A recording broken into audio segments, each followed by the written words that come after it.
Ladies and gentlemen, it's time for the Agile for Agilists Podcast, the series made by Agile enthusiasts for Agile enthusiasts. And now for your hosts, Drew Bodwall and Brad Nelson.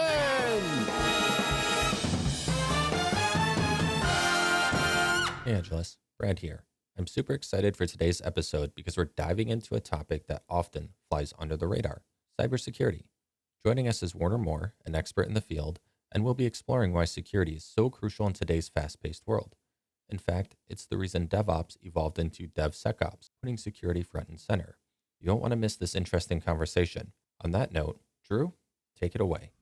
What are you really excited to talk to us about today?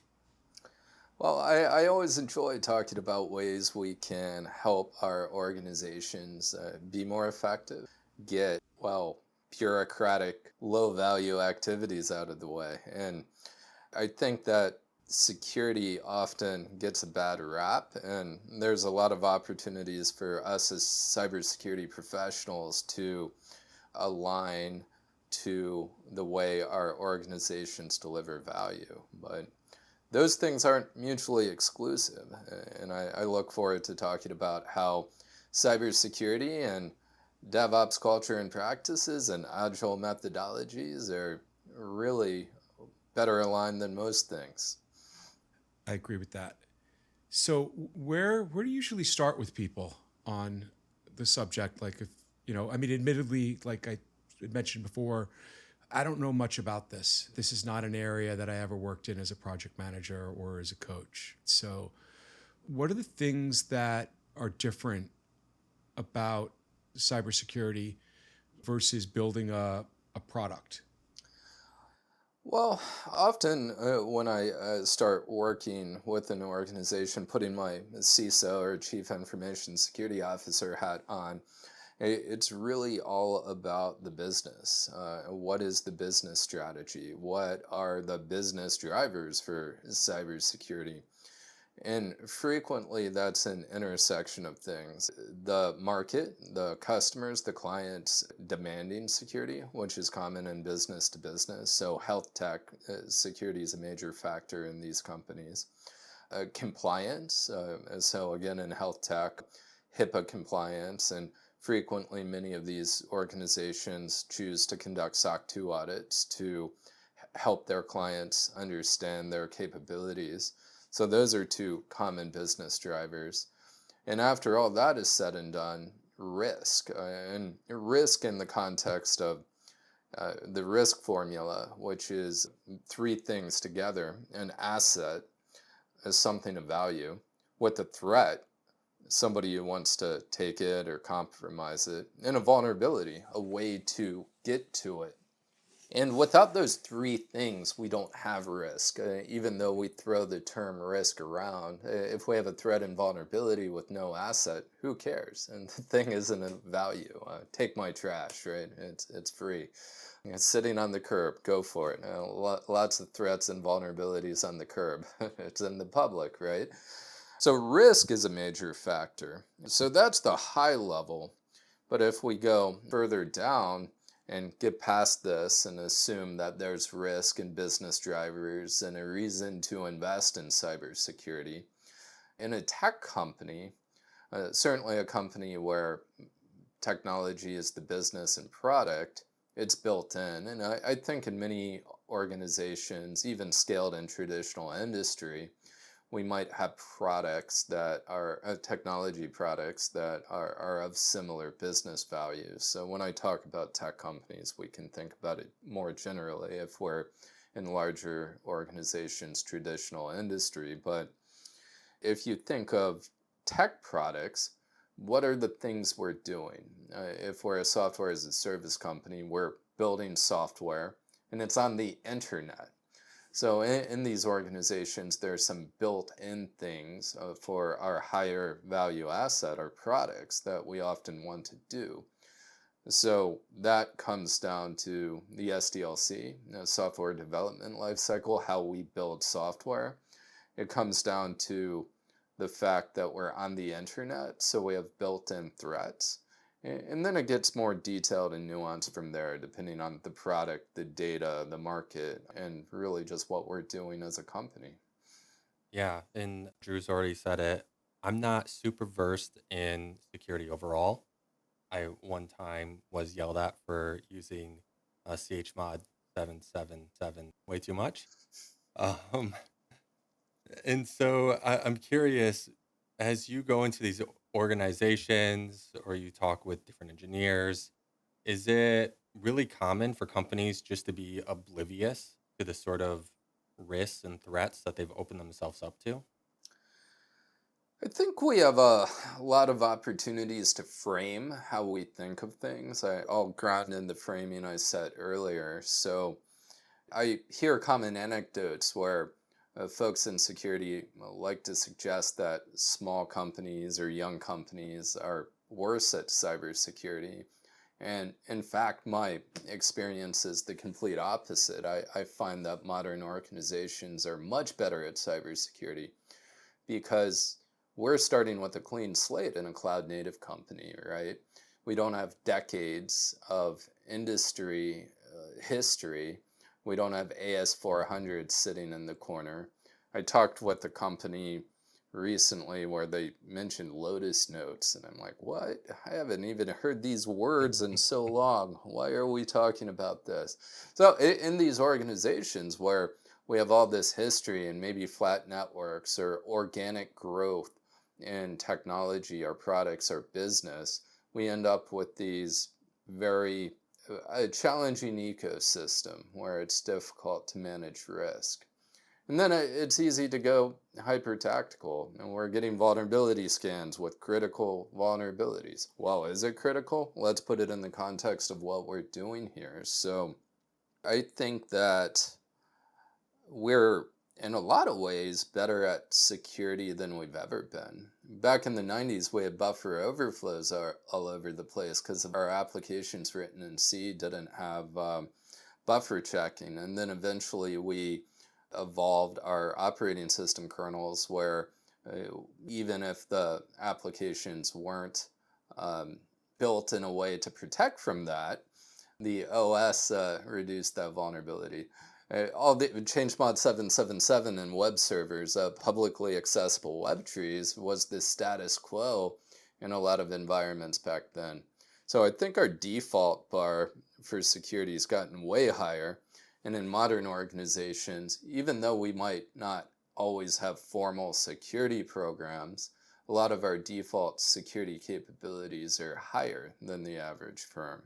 One big difference, though, is we have a lot more threats. We are running our entire lives on the internet. The world runs on the internet, certainly the United States. I can't name a thing in my life that I don't do with technology. And maybe some of that's by choice. I choose to live my life that way. But even if people don't, I think it's reasonable to acknowledge that the impacts of technology and security are higher. So having well-funded organized crime and countries that are less inclined to enforce laws on the internet create a really dangerous place. So lots more threats, even though our baseline security is higher. So breaches are increasing. There's a lot of opportunity to improve, but I think using modern practices, we get a lot more security than we have in the past. I hear these ransomware stories, and from what I've kind of heard is that they happen way more than people realize, and that companies kind of keep it hush hush. Is that something that you've noticed or experienced as well? Well, we have breach notification laws, and a lot of companies have breach notification requirements and contracts. So I'd say it depends. When we have something that's compromised involving, say, customer data or regulated data, there are legal and contractual requirements for us to report it. But if we have an incident that had minimal impact, in those situations, we don't have to report it. So where are the things in between? All over the place. Admittedly, ransomware is frequently the least of my concerns. I'm on a nonprofit board where it's something I've raised as a risk to the organization, and it's something that we're working to mitigate. The modern tech company, though, a young cloud native company, if you think about it, the things we're building, the things we want to protect the most, are in infrastructure as a service platforms. So if we're using these platforms well, a lot of the security capabilities and the way we build technology and software just take ransomware off the table. In a cloud native company, we don't have Windows shares or CIF shares that are wide open, right, with production data that's tied to key business processes. So I used to talk about this in a health tech company I helped scale up. And we were hundreds of employees. And I had to talk about ransomware a bunch to the board because we had a big ransomware attack in the healthcare industry. And I had to talk about it a lot more than I wanted to because it really wasn't a risk, but I just walked through it. What happens if one of our employees gets ransomware? Well, their workstation's going to be locked down. Our entire products are in our production infrastructure that there's no direct technical access to. We deploy software through automated pipelines. Our data is stored in segregated databases that are highly restricted. We don't have a bunch of shared data on file servers that are key to business processes. All the main stuff we do is either in our products we build or in as a service solutions. Most of our business operations technologies were software as a service. So worst case, we have a few employees affected. That might be inconvenient and we should talk through that, but our business will keep on operating. And I think scenarios like that are mostly true with the technology companies we work with. It's just not a major risk. But we need to look at our organizations and consider how we're operating.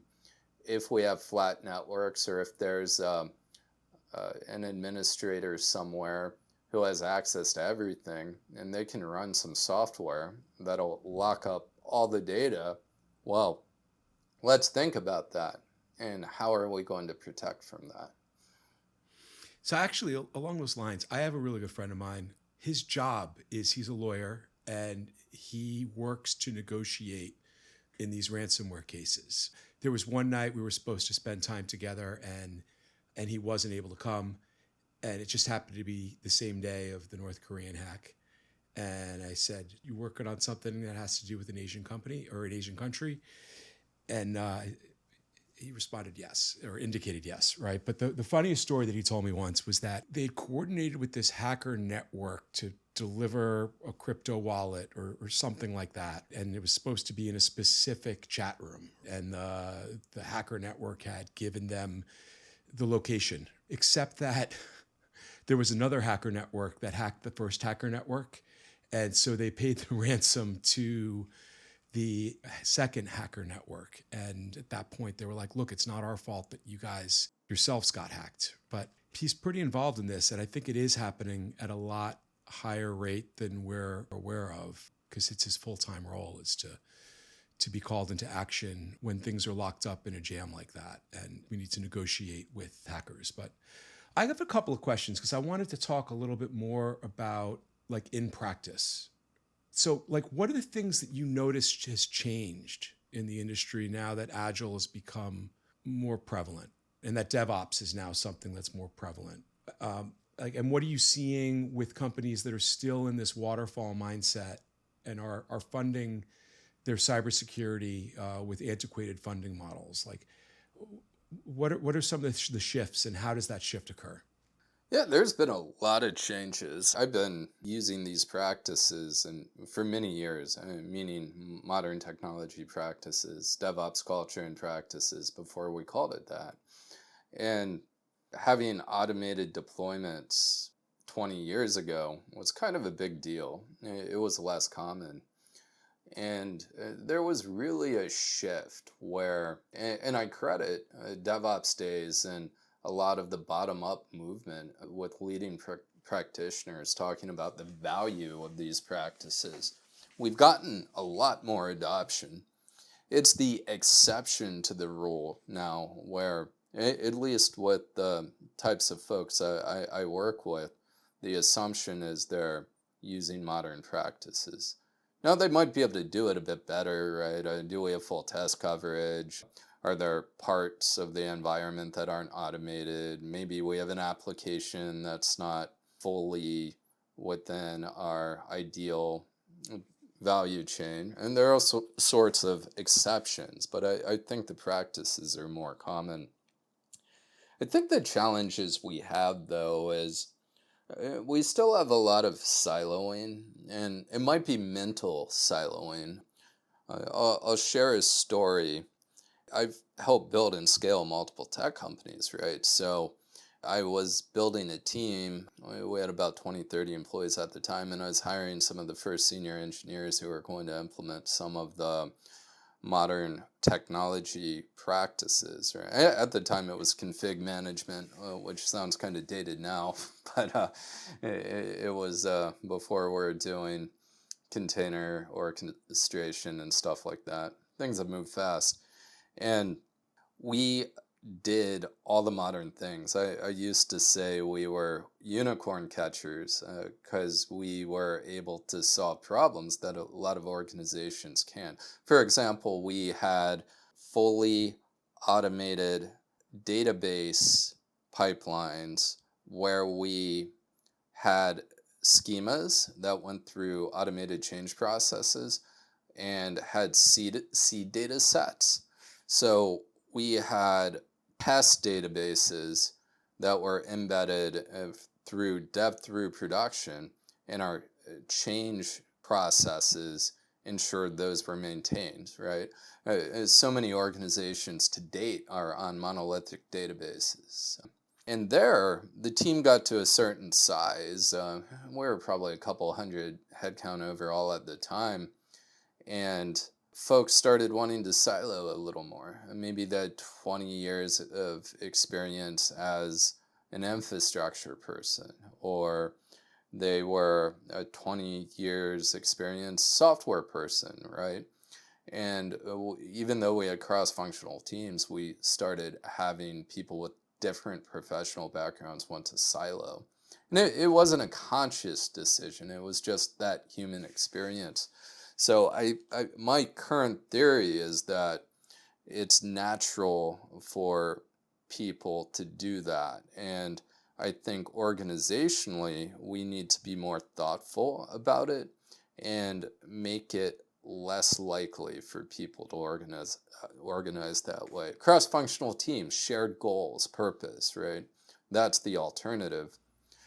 This ties into something you and I like to talk about a while back. We haven't spoken about it in a while, Brad, but the idea of a systems, I forget what you call it, systems, it's not a systems team, but a systems thinking, platform team, I think.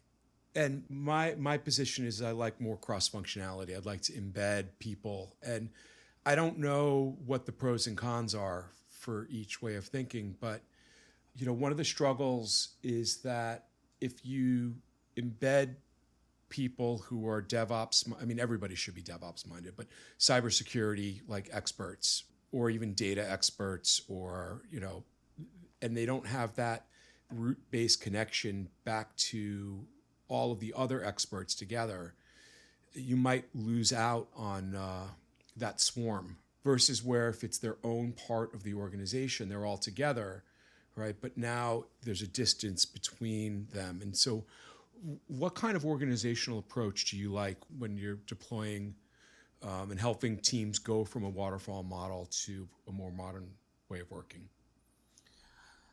Yeah, it's all about the people, right? You need cultural buy-in, all levels, and there are different ways to introduce. I think it depends on the organization. Often the path of least resistance is a greenfield initiative where you can create a new team and prove out the model.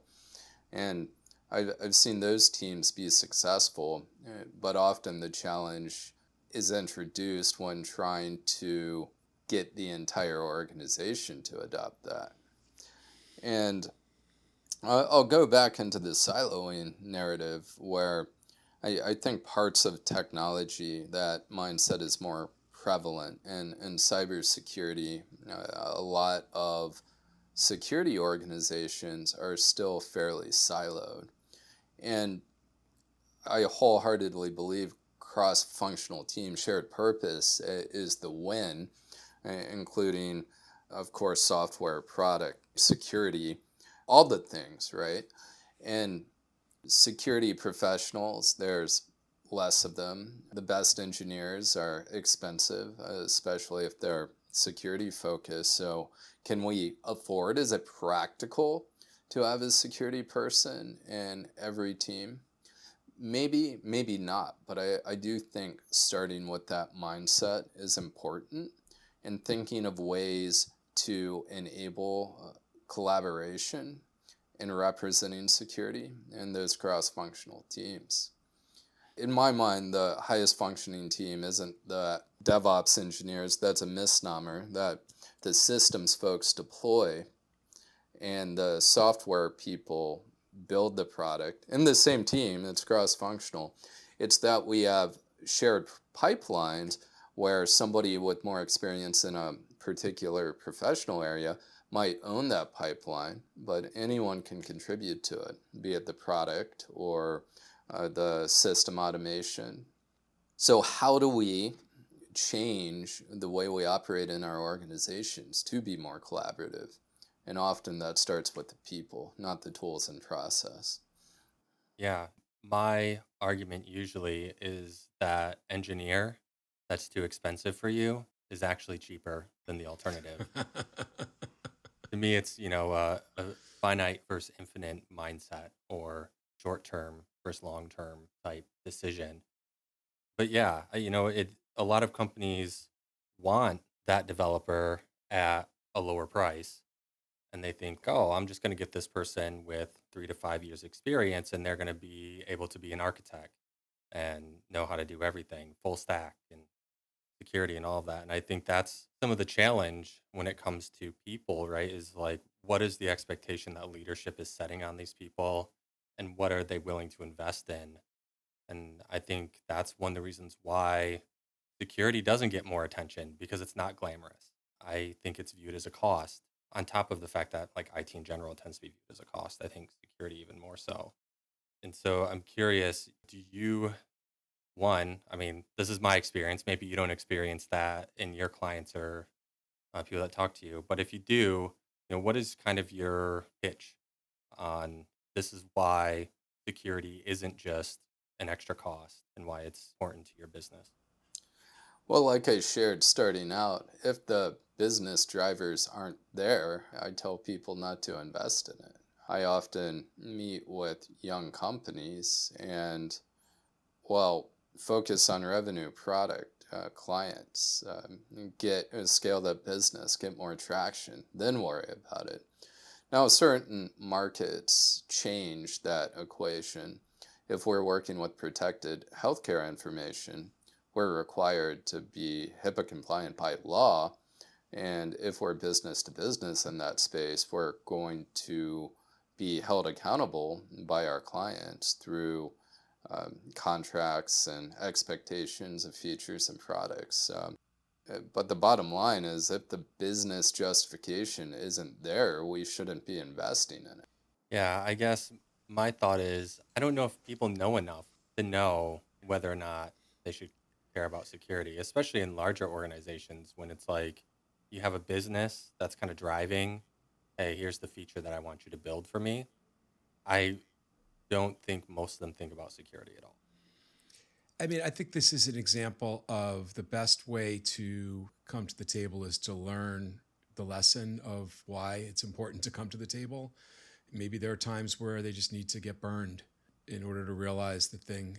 I kind of view it like this, and this is a conversation I have about quality a lot and DevOps practices a lot, like automating or shifting testing left and writing unit tests. Is you're hired to be the expert, the IT expert. the person that hired you originally doesn't know anything about IT. And then maybe you're in an IT department now, but that's why your whole department exists, is because we don't know IT, we need IT. And so your job is to consider all those things for the business. So when the business says, hey, I want you to build this thing, how long is it going to take you? Your estimate should include best practices, quality, refactoring if you need, all those things, because it's your job to maintain the technical side of this. Well, I think I should qualify, there's table stakes, right? There's stuff we should always do. And I generally just think that is built in, right? And we should patch our systems, our software. We should ensure our libraries are up to date. We should consider OWASP top 10 and have secure coding practices. Does that mean we need a bunch of fancy tools along the way? Maybe, maybe not. I don't think basic hygiene is really negotiable today. Making sure the things we send over the internet are encrypted. But the bar to do those things is relatively low. And if our organizations are having challenges doing those things, it's usually because things have gotten so bad, there's a remedial state where doing anything is really difficult. And we can tactically complain about critical vulnerabilities and security scans and try and advocate for more resources in a limited resource environment, or we can step back and consider that the entire circumstance might be broken. That's not a security problem. If we cannot make change in a system that's important to the business, that's a problem. The fact that we're not keeping our stuff up to date is a side effect of that.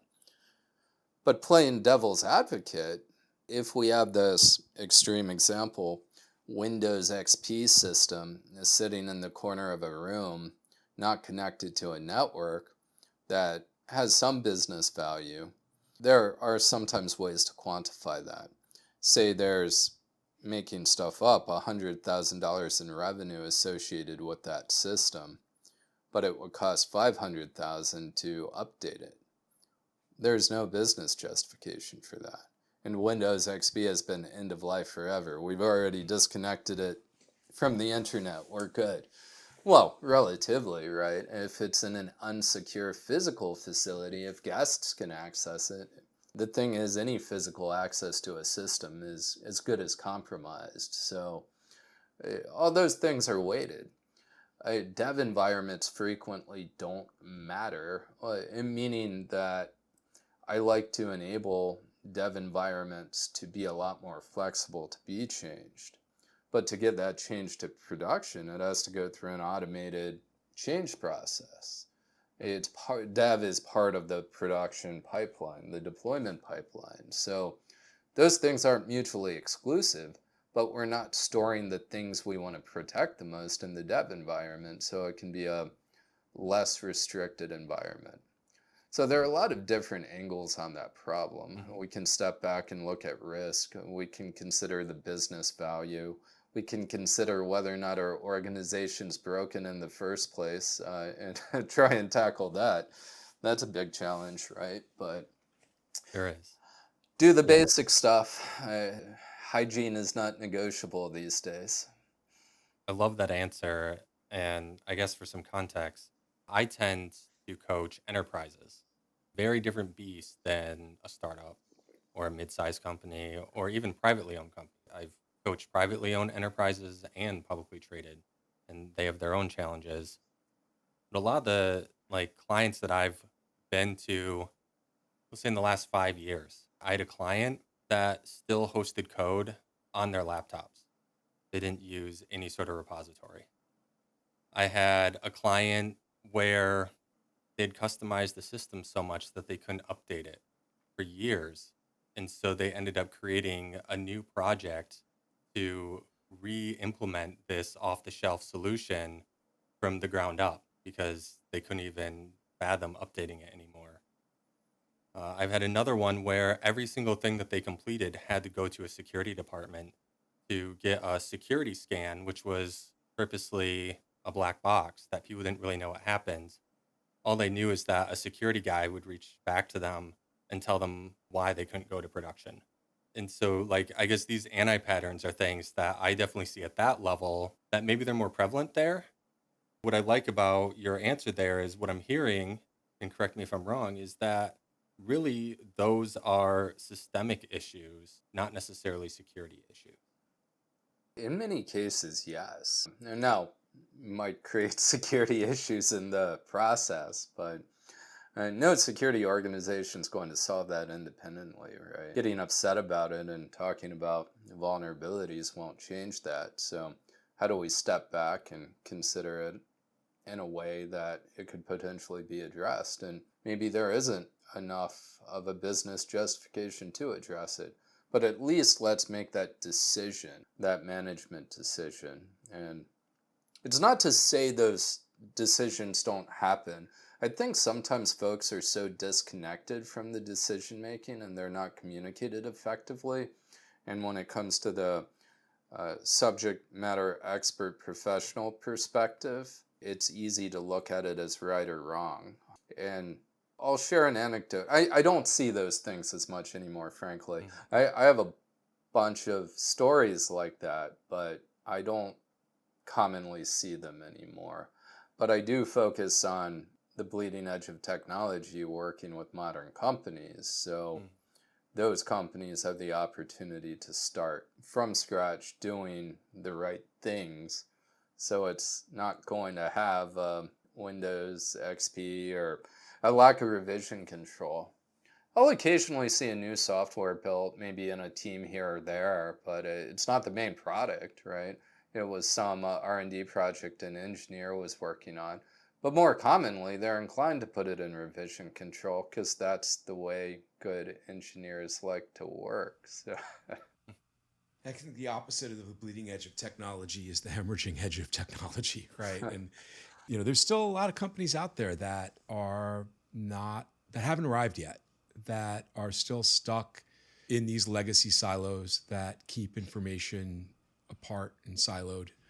And it's hard for value to flow. So I applaud you from leaning towards the bleeding edge, but it still exists out there. And like for me, this is going to sound ridiculous, but my information has been exposed on the dark web numerous times. I don't know how many times. It's always just been my name and my email address, or my name and my phone number, or something like that. But the Frontier hack that happened, I think like a month ago or last week, my social security number was, the fact that that still happens is shocking to me, but it's a reminder that not all the companies are on the bleeding edge of technology. Just because your company is installing, high-speed fiber all across the United States doesn't mean that they are applying the same level of security practices to their customer data, apparently. Yeah, well, like we talked about before, the common business driver is compliance. And if we think of telecommunication, sure, they're regulated across the board, but they're not really regulated from a security perspective. Do they need social security numbers in the first place? I'd argue not, but they probably use them for credit checks and then stored them unnecessarily. Yeah, it's treated like a utility, I think, which is why because I know like you're not allowed to pay for internet, I think, with a credit card. You can pay with a debit card, or you could have it automatically withdrawn from a checking account.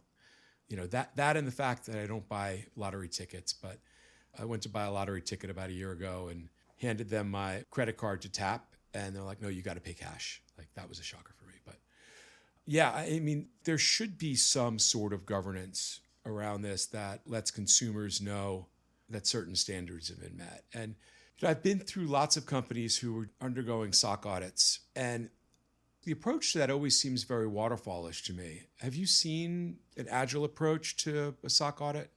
It's an interesting context. I've not really thought of it that way.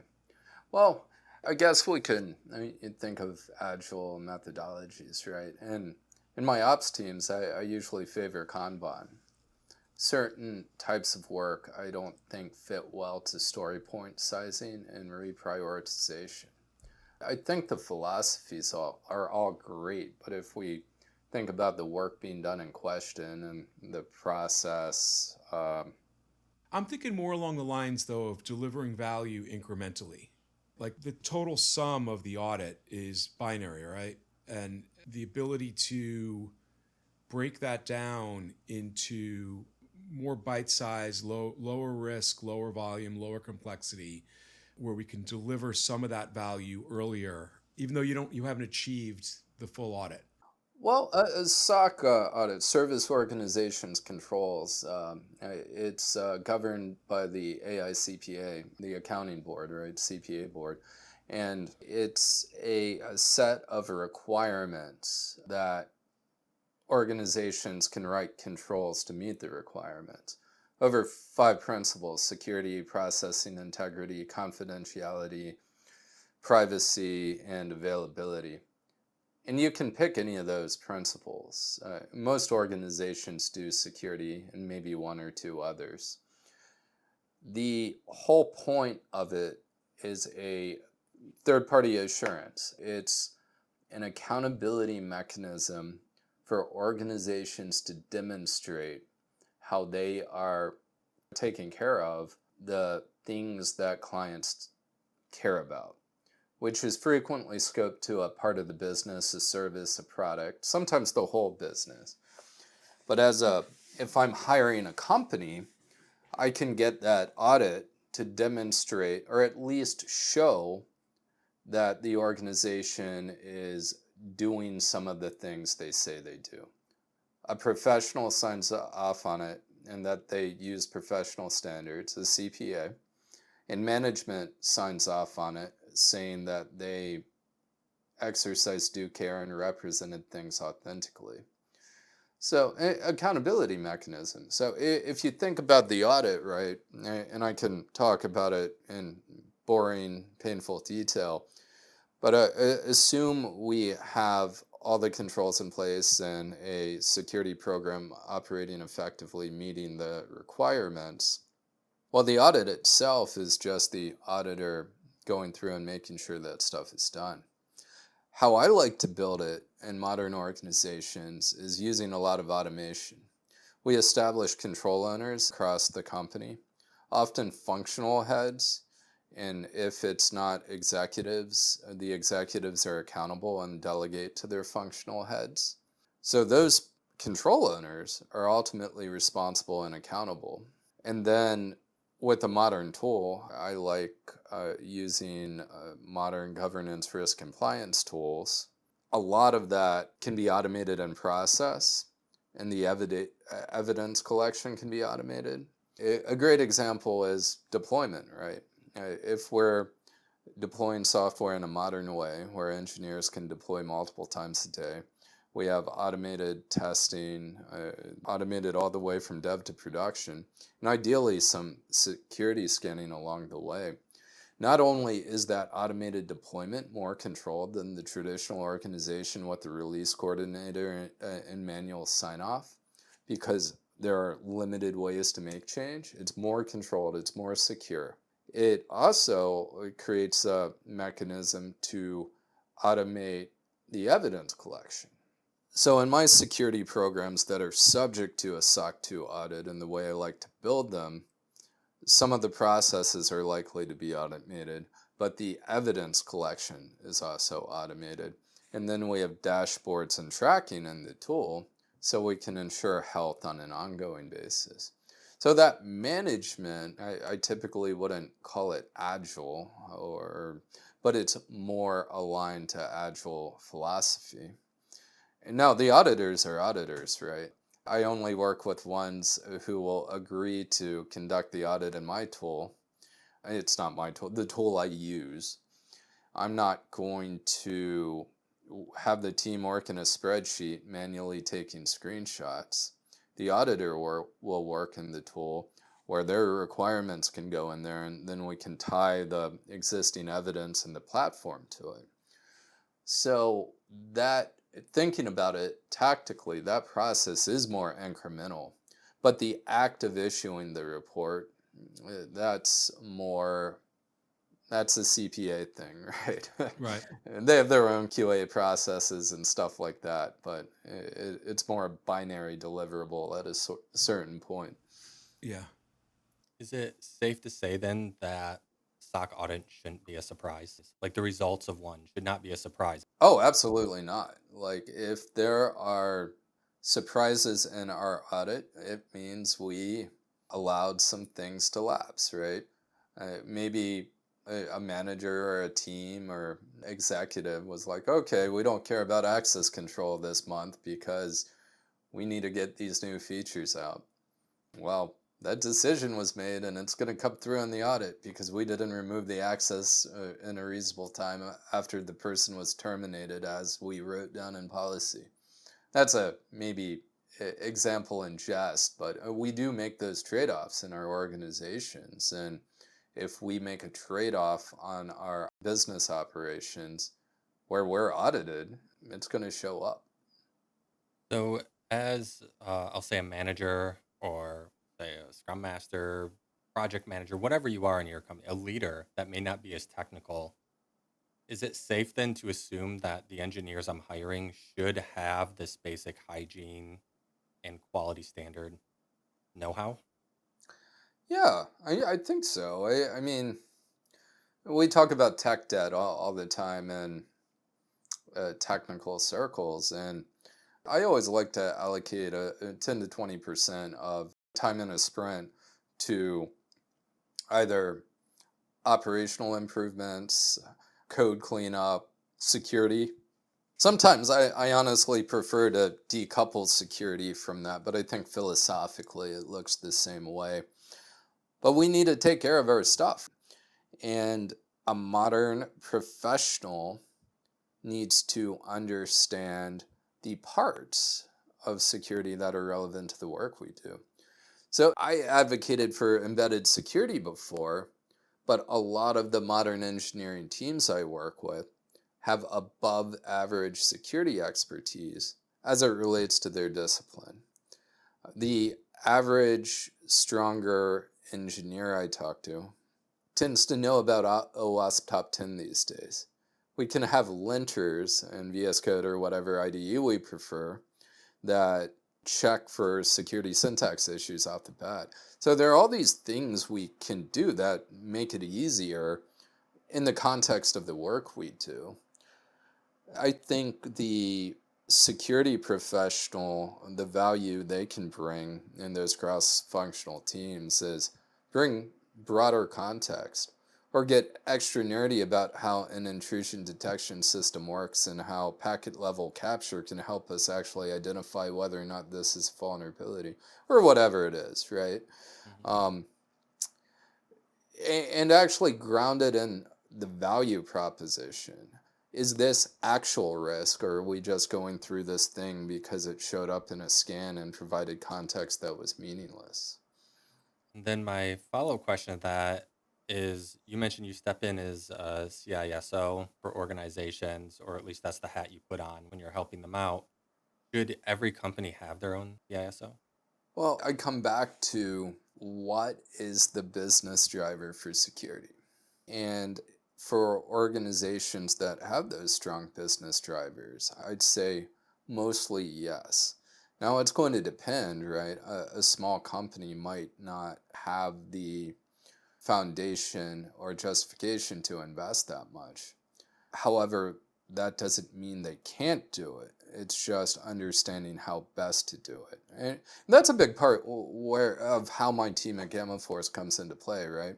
A young health tech company with 20 employees, the CTO and engineers on the team need to focus on product and scaling the team and delivering value to customers.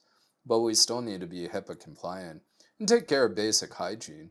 But we can build modern security capabilities that actually add value and don't slow the team down. Do they need a full-time CISO? It would be very difficult to justify in a spreadsheet, but there are ways to achieve those things without hiring a full-time CISO. That organization does need to build security capabilities. Now, that same company that has weaker business drivers, maybe they're B2C, business to consumer, and they don't have regulated data. Their average contract value, they don't make much money per customer. Well, there's really limited reasons to invest there. Now, that changes with scale. I'd suggest that almost every business-to-business software as a service or technology company, even if you're AI, whatever tech flavor of the moment, if you have 100 headcount, $10 million in revenue, like some reasonable level of scale, that risk becomes bigger because if these security issues happen, the cost is higher. So that business justification increases with scale. And that's a point where if they didn't have the business justification to invest in security before, it's worth revisiting. And then there are some cases where it's simply non-negotiable.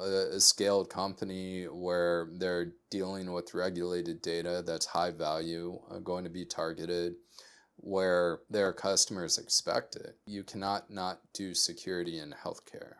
You cannot not do security in financial industry.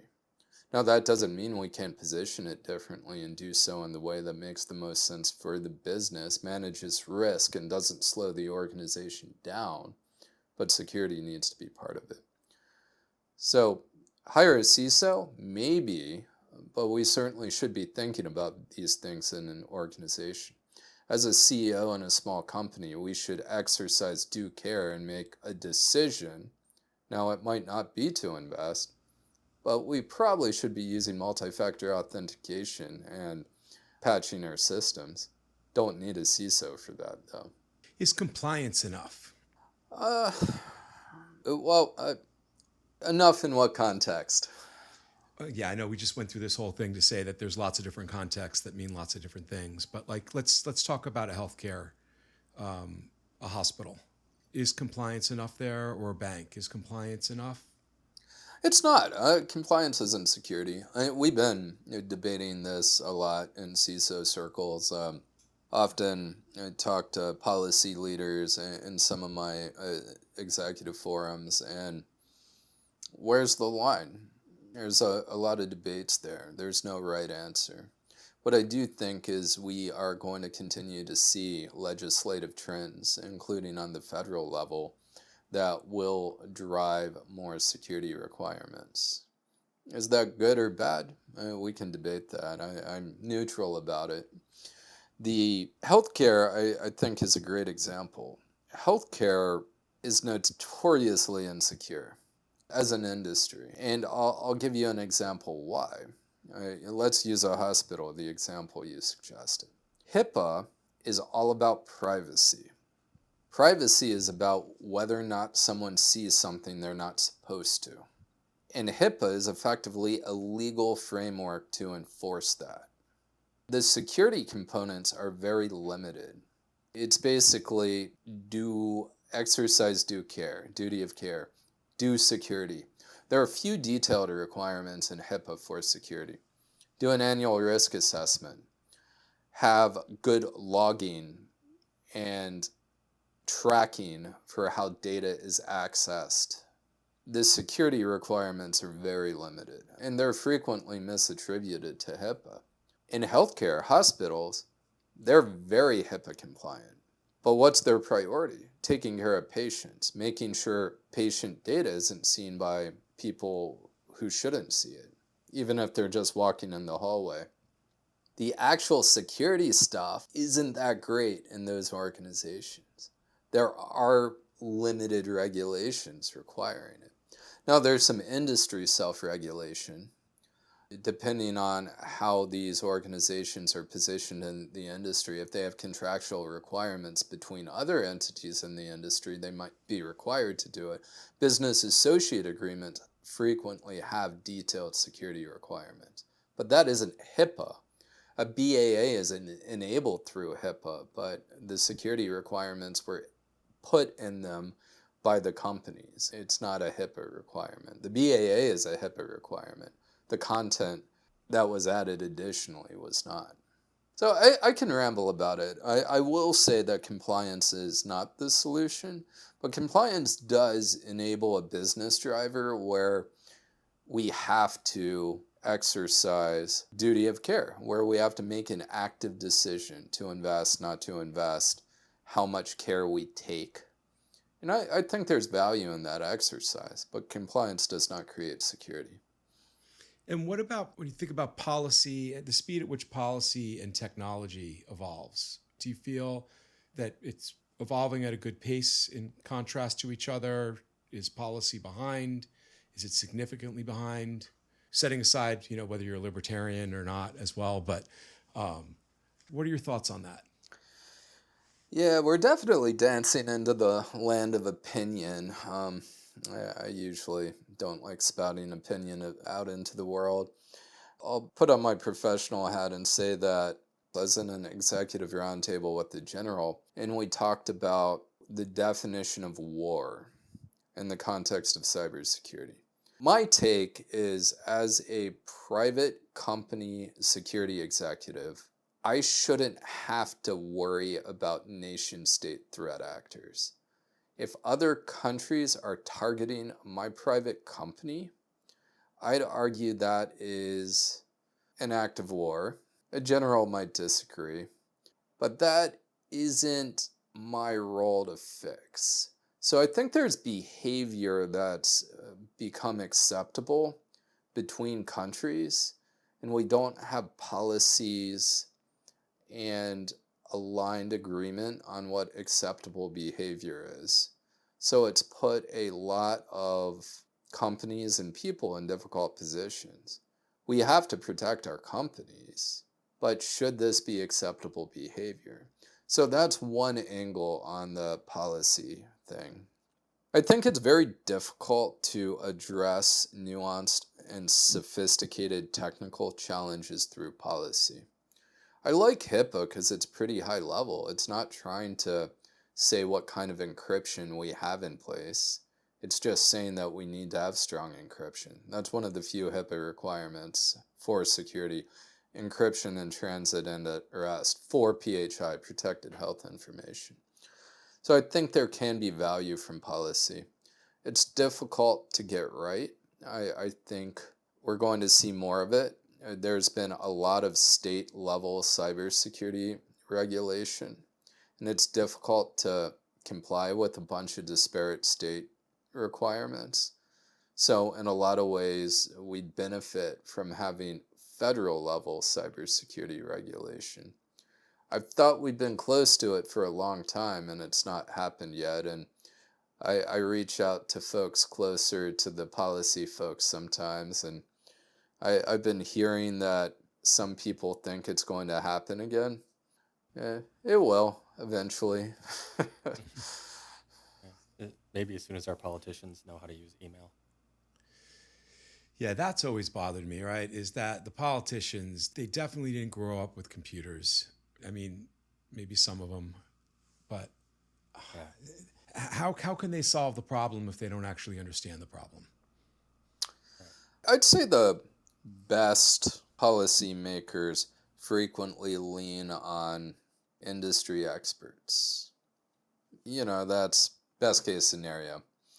But if we do not have folks with deep expertise and understand how these things work, informing the policies we're creating, that's a really big disconnect and something to address. Yeah, every time someone talks about politics and technology, I get like flashbacks to the Zuckerberg trials. Yeah. Where there's only a few people who were asking like really good, solid questions, and most of it was like email questions. Yeah. You might look up Loft, L-O-P-H-T. This old school hacker group testified in front of Congress. Mudge, I used to hang out with these folks. On the internet, right? Maybe see them once a year at DEF CON, but mostly on the internet. They're still doing a lot in the field, and it was a long time ago, so it's interesting seeing leading security practitioners being interviewed by Congress. But what I'll say is we have multiple generations who have been exposed to technology.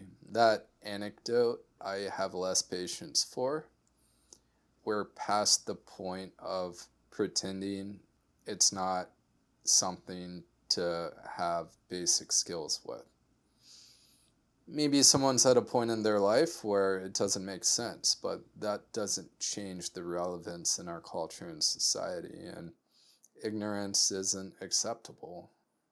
Love it. So I've read reports in the past that say things like the TSA, I think of when I think of security, like physical security or, area security, as you mentioned, is really the first step. Do people have access to this stuff? And so I think about these things like the rent-a-cop that a lot of companies use and that. And what I've seen in those studies is they found that the more secure people think they are, a lot of times they're less secure. Because it's like all smoke and mirrors, just having like a body there, or whatever. Do you think that is the same in the software world, where people can be overconfident with whatever illustration of security they have? Just read the book Quit that revisits a lot of cognitive biases, and I find myself thinking, is this a case of cognitive dissonance? uh, well, sure, we're all humans. We can do things that don't make sense on paper, but our human brains don't do us any favors. A side effect of being in the security field is being able to see danger everywhere. I usually try and not take that perspective, but in some of my CISO circles will go off on some crazy tangents sometimes. And I think that if somebody's determined enough, has enough time, has enough money, they're going to get it. So are we exercising enough safeguards relative to the thing we want to protect the most to ensure it's safe? If it's one of our old multi-factor authentication one-time password technologies was compromised a long time ago. And these are stories I pieced together from folks I talked to. And my understanding was that the seeds, the math that helps the numbers be generated, they need to be synced. And it's part of what keeps it secure because the math matches and it can't be duplicated. So these seeds were stored in a air-gapped location. So there was no network connectivity to these computers. And I used to get these CDs in the mail. So these CDs would be part of how seeds are distributed. So they had all these physical controls. And they had a big breach. All the seeds were stolen. I stopped using that technology ever since. And what I was told is an executive didn't like the time that it took to deliver and insisted they be internet connected. Is that true? I don't know. But I think that illustrates what we're talking about, right? If we really want to protect it, we can bury it in a Faraday cage so network radio can't get into it, RF frequencies, bury it in the ground in a locked room, Faraday cage. We can protect the things, but can we use it? And there's always a line there. Okay, here's a question that I've been wanting to ask for a while. So if I have my iPhone, let's say, right, and I've got Outlook installed on it, and I go to log in and it asks me for my password, which then prompts the Authenticator app to then ask me to put in a number. All right. Well, I get the number from the app that's on my phone, and I can then put it into the space in Authenticator, which is also on my phone. So how is that secure? Because we're not separating the two factors anymore because it's both on a mobile device. Am I looking at it the wrong way? That's a really novel scenario because superficially it does seem like there's a miss there. But a multi-factor authentication, right? It's something you are, like a biometric, iris, fingerprint, something you know, such as a password, and something you have. So it can be a one-time password or a phone. So those are the three different types of factors. And commonly, your scenario, it's something you know, your password to your email, and something you have. Just so happens your authenticator device, your one-time password generator, is on your phone. The OTP that's set up well, even if it's software-based, is locked down to your phone.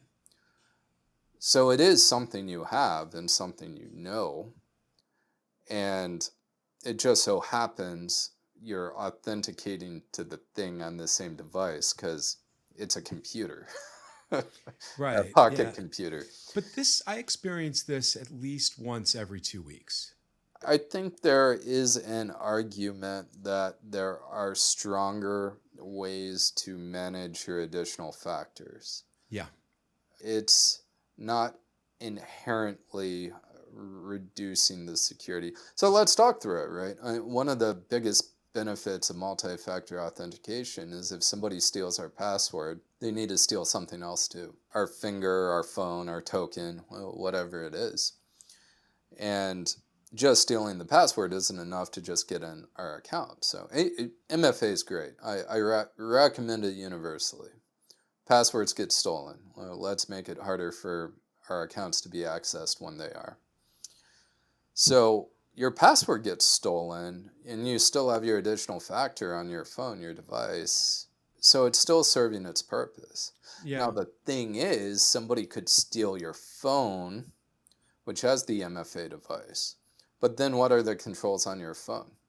I'd hope you have multiple factors of authentication. So for example, I enable fingerprint. I have a disk level encryption on my device protected by a strong password. If multiple failed passwords go into the device, it'll self-destruct. So my device is pretty physically secured. It would be very difficult because it's using strong encryption with good controls to side channel and get access to that data. So losing the device would suck, but getting access to that additional factor is pretty low unless I compromised the endpoint security in some way, meaning reduced some of those controls, unencrypted it, or disabled the additional biometric authentication. Okay, that's fair. Now, the thing is, there are stronger ways to manage your MFA. Application level MFA on a device is pretty good, but hardware tokens are much better. So for things we want to protect more, we might want to require a hardware token. But in your case, it's email. I think that's pretty strong security given the circumstance. Yeah, I was thinking similarly when I was talking about smoke and mirrors, like password standards. I think for a long time, the guy that invented the password standard was like, hey, that was dumb. Don't do that. Every company still does it. You have to have this really complicated password where people just write it down then, or they put it in like text document on their desktop or whatever. And it's like, well, what good is this password now because of human nature? Yeah, password policies were always a pet peeve of mine because passwords shouldn't matter too much if we're doing things right. MFA, for example, oversimplifying. Many years ago, I wrote a modern password policy, and I always had to justify it in audits and sometimes talking to customers who had more visibility into how we were managing our security. And I've been recommending for a very long time that people use passphrases, right? They're easy to remember, and we can add a little more complexity, and it's stronger than anything. The quick brown fox jumps over the lazy dog with spaces. Great password. Well, that isn't a great password, but that example is an above average password. So I'd say, okay, you need to have 10 characters, alphanumeric, mixed case, special characters, or you can use a really long password. And it was a little more sophisticated than that, of course, but that's the gist of it. Mm-hmm. And because everyone wanted to have alphanumeric, mixed case, minimum 8 or more characters, security tacticians checking boxes. And NIST updated their guideline, it's been some years now, to be weighted considering things like that. And NIST's password policy guideline is actually really good. And I was super grateful to them for doing that because when folks gave me a hard time about my more modern password policy, I could then point to the NIST guidelines. So I think there's a ton of security theater things we do that are low value, and we get into the habit of doing it. And those are the kind of things I always like to step back. Are we managing risk? Are we doing too much for a thing we don't need to protect? Email is a great example. I don't want to have things that we want to protect the most in email. Sure, having accounts compromised isn't great, but email is on my low risk list if we're doing things right. Now, that's not true in many organizations, and email is a weak link. So if the thing we want to protect the most is all over email, we have a big problem. Yeah, or a lot of organizations will, all mine use 2FA now, but a lot of organizations use like Microsoft, and then it's the same email password for everything. Yeah, same password for Outlook is my OneDrive password. But all right, here's another question for you. What is the one thing that you wish your mother would change about the way that she addresses security for her computer? Interesting question. Well, I'm not too concerned about what my mother does on computers, frankly. But what I will say is we have an opportunity to do the things that I recommend to her or anyone else. I think the things we should do personally are just as pertinent to businesses. And we don't have to talk about business justifications or risk. It's just do the things, right? Use password managers, use multi-factor authentication, use encryption in all cases. Don't store the data we want to protect the most in insecure places. Be thoughtful about where we're sending information. Be aware of fraud. Don't get scammed by random internet prints. So that basic stuff is so universal and makes such an impact, but we don't use multi-factor authentication on many apps we use every day. And then I have to talk to folks about how their social media accounts were compromised, and it's pretty difficult to recover after that point. Just set up MFA. And that's what I tell family when these things come up as well. I remember the day that my mom clicked on the wrong Facebook link, and just the things that were being posted under her account after that, and having to help her to undo all of that was just a fiasco. But I'm partially kidding with the question, but it's a point of frustration, I think, for me at least, knowing that my mom's banking password is probably the same as her HBO Go password, or Max, I guess now. Yeah. I had a conversation recently with a gentleman, business owner, who, long story short, he bought a house, and the person whose house he bought, he caught up with months later, and they had a meaningful amount of money stolen because they got tricked by a fraudster. And these fraud tricks, unrecoverable, right? The FBI can only do so much when it's across borders. If we're giving people large amounts of money on the internet, we're probably not going to get it back. So the best defense is not to be scammed in the first place. These aren't technical. These are like some of the oldest scams in the book. It's just using the new medium. So sure, it's email, sure, it's a text message, but really it's just the same old scam. Same thing I tell accounting departments and companies. Call the person, send them a Slack message, use another way to verify. Ideally one where you know their voice and can confirm it. There are so many spear phishing attacks where people are impersonating executives, and our financial control should catch that in our companies too.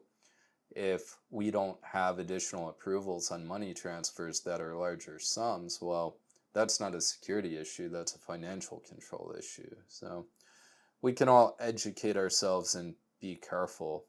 It's really easy to be scammed, so if we're doing something, that is difficult to undo, pause, think about it. If there's false urgency, well, what's the worst that can happen? Probably not as bad as losing a large sum of money. I'm going to miss out on this rare Charizard deal. If one of our family members is in a life or death situation, we're probably going to be able to witness that firsthand and make an in-person impact. Having a frantic call with a convoluted scenario, we can't do much in that situation, and certainly doing something on the internet is not going to make a big impact. We have a family password to verify. Oh, that's great. I love that. Yeah. That's awesome. That's a good idea. I don't think I've done that. We've created passcodes in like the kids go places where if it's not safe and they can't like say that it's not safe, or they can't say they want to come home, we will set up a new phrase every time. But yeah, that's a good idea. I should do that. Yeah, it's pretty simple. And my mom didn't argue about it. It was just an easy thing to get her to do. And so, if somebody calls her and says, Drew's been hurt or Drew's been kidnapped, ask for the password. I like it. This was a great conversation. I definitely think it went some places that I wasn't expecting it to go. It was really fascinating to learn. For me, I always think it's something that a company has to build out, like practices and whatnot, and that there's other aspects of that as well. So, Yeah, I would say the same. Yeah, I'm so used to having like big security departments and like, yeah, I think just hearing like simplicity in everything, right? Everything we talk about in Agile is how do we make it more simple? I think that is reassuring and great to hear. Not to downplay it at all. As you pointed out, there are extenuating circumstances, but it's more discipline and diligence that pays off is what I'm hearing. it's like insuring a wedding ring.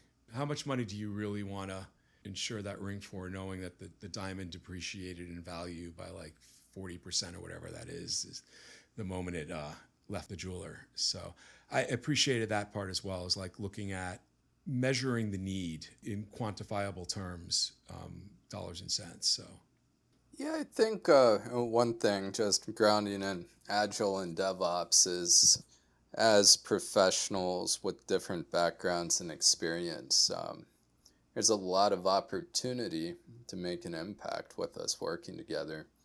And slowing each other down with arbitrary checklists and telling each other what to do isn't the way to win. Let's work together, figure out how to do things better. Our automated deployment processes are more secure than we've ever been when they're done well. So there are a lot of opportunities where we can reduce friction with security and build things more secure. And us working together as cross-functional teams is a great way to enable that, because the different perspectives helps us do things more effectively. yeah. Oh, definitely. Cool. Is there anything else that we didn't talk about today that you would like to hit on, Warner? No, I don't think so. It's been a pleasure speaking with both you, Brad and Drew, and grateful for our time today and grateful for our audience, the folks listening. I'm always willing to chat about things like this. Feel free to hit me up on LinkedIn or reach out to hello@gammaforce.io. Just mention this podcast so I know it's someone I should respond to, and look forward to future conversations. Grateful for you all. Well, awesome. This was great. Yeah. Well, thank you for joining us, Warner. Oh, my pleasure.